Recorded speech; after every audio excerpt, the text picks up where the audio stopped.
to navigate, there's two things you need to know.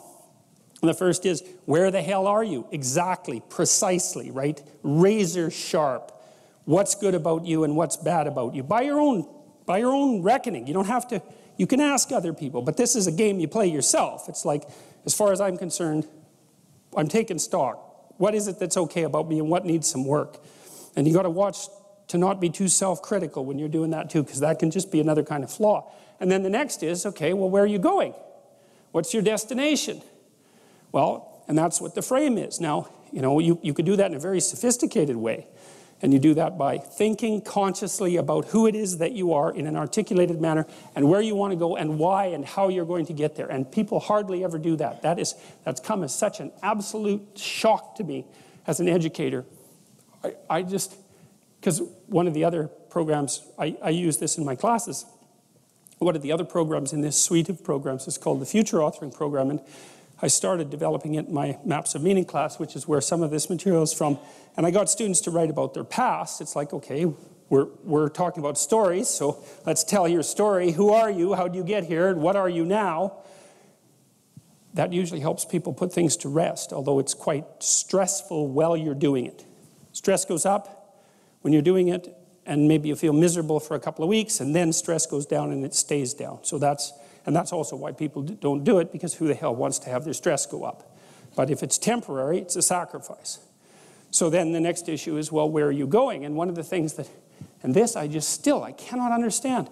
These students that had been in education system for 15 years, 14 years, high-end students, most of them, not once in their whole bloody life did anyone ever get them to sit down for like a day and say, all right, justify your existence.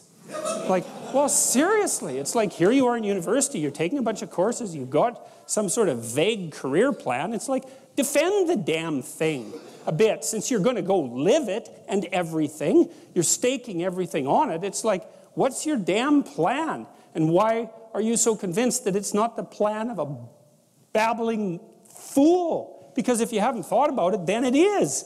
And if you really want to go out there and live that out, one of the things Carl Jung said was that you're in a story, whether you know it or not. And then he made two nice comments about that. If it's someone else's story, you're probably going to get a bit part. And it might not be the one you want. And if it's a story that you don't know, it might be one with a really bad ending. Or maybe it's just bad, period, with a worse ending. And if you don't know what the story that you're living out is, maybe that's the one. Maybe you got that from your mother, you got it from your grandmother, you got it from your aunt, or God only knows where you picked it up, because you pick up things like mad, because that's what human beings are like.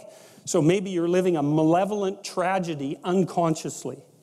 And then one thing you might ask yourself is, well, how wretched and miserable is your life? Let's add futile to that. How wretched, miserable, and futile is your life? And you might say, well, yeah, 70% on each count. It's like, then you're probably unconsciously living out a malevolent tragedy. And maybe that's not for the best. Oh, it's either that or the whole universe hates you, right? Or 70% hates you, So anyways, we got students to start writing in detail about not what they wanted. It's not a career thing. Because that's the closest people usually get, is they have a career plan. It's like, no, it's not a career plan. That's peripheral. Important, but peripheral. It's like, all right, you got 3 years, man. You're going to live them anyways. Devote those 3 years to setting the world up around you so that it's the best it could possibly be for you.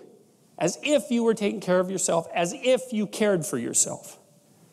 Well, what would that look like? Let's say, just for the sake of argument, if you figured out where you were, that you could have what would be best for you. Well, what is that? I bet you never asked. People don't ask. And so life comes at them like random snakes, and they sort of fend them off. And life goes by, and things don't work out the way people expected them to. But a huge part of that is they didn't know where they were because they wouldn't look or didn't know that they should look. Ignorance and willful blindness, right? Two great catastrophes. And they never figured out where they wanted to go or why. Now, there's a problem with figuring out where you want to go. And the problem is that you make your conditions for failure clear to yourself. And people don't like that. So if you keep yourself in the fog, then you can't tell when you screwed up. Now that isn't so good because you're still screwing up. You're just too blind, self-blind to notice. Although in the short term, that's less painful. If you make your criteria for success razor sharp, then you know every time you screw up. But that's great because then you could fix it. You could either repair the behavioral inadequacy or the conceptual inadequacy that you're using as a tool in that situation, or maybe you could adjust your damn plan. Either way, you can fix it. And so, okay, so you're living in one of these bloody things, and you might as well, it seems to me, you might as well make it the best one you could live in because you don't have anything better to do. Now, if you don't do that, if you don't do it consciously, and this is what the psychoanalysts pointed out, is that you have innumerable quasi-autonomous subsystems that make you up that will generate stories impulsively, and you'll just act them out. And you know that because you watch yourself over 2 weeks and you think, Jesus, I did a lot of stupid things in the last 2 weeks.